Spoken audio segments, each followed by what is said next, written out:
Assalamualaikum warahmatullahi wabarakatuh.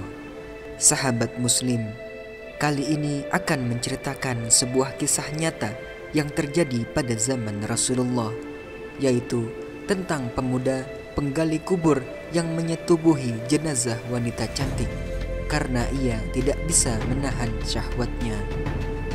Di suatu hari, Sayyidina Umar Al-Khattab menghadap Rasulullah Sallallahu Alaihi Wasallam sambil menangis. Jadi bertanyalah Rasulullah, "Wahai Umar, apakah yang membuat engkau hingga menangis seperti ini?" Jawab Umar, "Ya Rasulullah, ada seorang di muka pintu ini yang sudah membakar hatiku."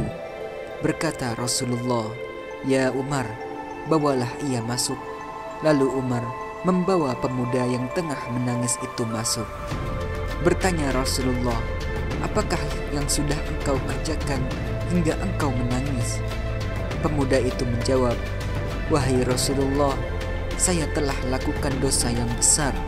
Saya sangat takut pada Allah yang sangat murka kepadaku. Apakah Anda mempersekutukan Allah?" "Tidak ya Rasulullah." "Apakah Anda membunuh jiwa yang Anda tiada hak membunuhnya?" "Tidak ya Rasulullah." "Allah akan mengampunkan dosa Anda meskipun sebesar 7 petala langit dan bumi dan bukit-bukit." "Wahai Rasulullah, saya sudah lakukan dosa yang lebih besar dari langit, bumi dan bukit-bukitnya." "Apakah dosamu itu semakin besar dari Al-Kursi?" "Dosaku lebih besar." "Apakah dosamu semakin besar dari Ars?" "Dosaku semakin besar." "Apakah dosamu lebih besar dari maaf Allah?" "Maafnya lebih besar." "Sesungguhnya tidak bisa mengampuni dosa besar kecuali Allah yang maha besar, yang besar pengampunannya." Rasulullah bersabda lagi, "Katakanlah wahai pemuda, dosa apakah yang sudah engkau lakukan?" "Saya malu akan memberitahumu ya Rasulullah." Rasulullah bertanya dengan kuat, "Beritahu saya apa dosamu itu?" "Begini ya Rasulullah, kerjaku yaitu sebagai penggali kubur. Saya sudah lakukan kerja menggali kubur selama 7 tahun. Di suatu hari saya menggali kubur seorang gadis dari kaum Ansor. Setelah saya menanggalkan kain kafannya, jadi saya tinggalkan ia. Tak jauh saya meninggalkannya, jadi naiklah nafsuku. Oleh karena tidak bisa menahan nafsu, saya kembali pada mayat itu, lantas aku pun menyetubuhinya. Setelah saya memuaskan nafsu, jadi saya tinggalkan dia. Belum jauh saya pergi dari situ, tiba-tiba gadis itu bangun dan berkata, 'Celaka benar Anda wahai pemuda. Bukankah Anda merasa malu pada Tuhan yang akan membalas pada hari pembalasan kelak? Apabila tiba masanya, setiap orang yang zalim bakal dituntut oleh yang teraniaya. Kau biarkan saya telanjang, serta kau hadapkan saya pada Allah dalam kondisi junub.'" Usai Rasulullah mendengar info dari pemuda itu, dengan segera Rasulullah bangun sembari bersabda, "Hai orang yang fasik, memang layak Anda masuk neraka dan keluarlah Anda dari sini." Pemuda itu pun mengikuti perintah Rasulullah dan keluar.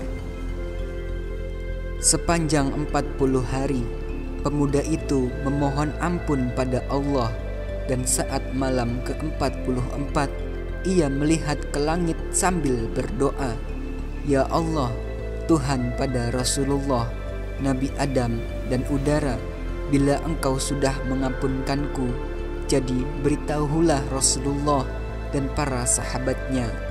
Bila tidak, kirimkan pada saya api dari langit dan bakarlah saya di dunia ini dan selamatkan saya dari siksa akhirat."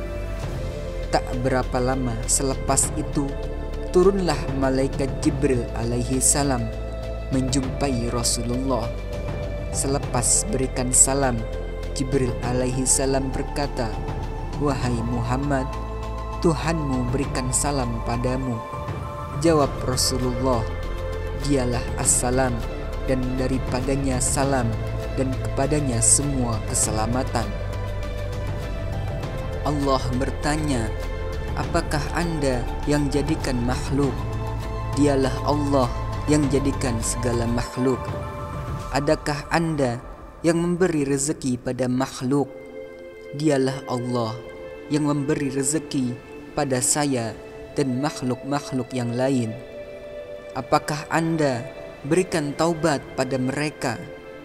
Dialah Allah yang terima taubat dariku dan mereka. Allah berfirman, "Maafkanlah hambaku itu, karena saya sudah memaafkannya." Jadi segera baginda memanggil pemuda itu dan menjelaskan padanya bahwa Allah sudah terima taubatnya dan memaafkannya. Wallahu a'lam bishawab.